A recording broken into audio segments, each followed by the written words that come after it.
അടുത്തത് കർക്കിടകക്കൂറാണ്. പുണർത്തിൻ്റെ അവസാനത്തെ പാദം പൂയം, ആയില്യം ഈ നക്ഷത്രക്കാരാണ് കർക്കിടകക്കൂറിൽ വരുന്നത്. അഷ്ടമത്തിൽ അഥവാ എട്ടാം ഭാവത്തിൽ സൂര്യാദി, ബുധൻ, ശുക്രൻ, കുജൻ, രാഹു ഈ ഗ്രഹങ്ങളൊക്കെയും ഒന്നിച്ച് വരുന്നതാണ്. പല കഷ്ടനഷ്ടങ്ങളും വരാവുന്നതാണ്. ജോലി അല്ലെങ്കിൽ ബിസിനസ് സംബന്ധമായിട്ടുള്ള കാര്യങ്ങളിലൊക്കെ വളരെ സൂക്ഷിച്ചാണ് മുന്നോട്ട് പോകേണ്ടത്. എന്നാൽ ചില രഹസ്യമായിട്ടുള്ള ചില ജോലികൾ അല്ലെങ്കിൽ റിസർച്ച്, അതുപോലെ ഇൻഷുറൻസ്, ബാങ്കിങ് മുതലായിട്ടുള്ള കാര്യങ്ങൾ ഒക്കെ ചെയ്യുന്നവർക്കൊക്കെ നേട്ടമുണ്ടാകാം. റിസർച്ചിലും അതുപോലെ ഗൂഢപ്രവർത്തനങ്ങളിൽ കൂടെ ധനമുണ്ടാക്കുന്നവർക്കും ഒക്കെ നല്ല കാലമാണ്.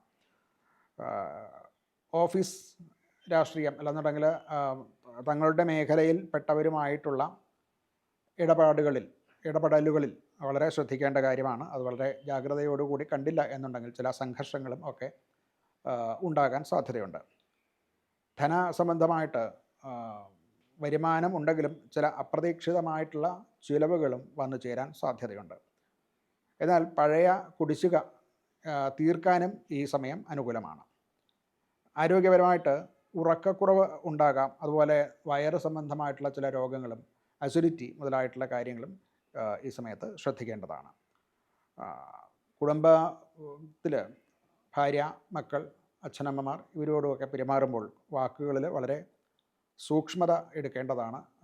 ഒരു വിനയത്തോടു കൂടി വേണം വർത്തമാനം പറയാനും മറ്റും. എന്തെന്നാൽ വാക്കുകൾ കൊണ്ടുണ്ടാകാവുന്ന ചില ദുരിതങ്ങൾ, അസ്വാരസ്യങ്ങൾ, വൈരങ്ങൾ ഇതൊക്കെ ഉണ്ടാകാനുള്ള സാധ്യത കാണുന്നുണ്ട്.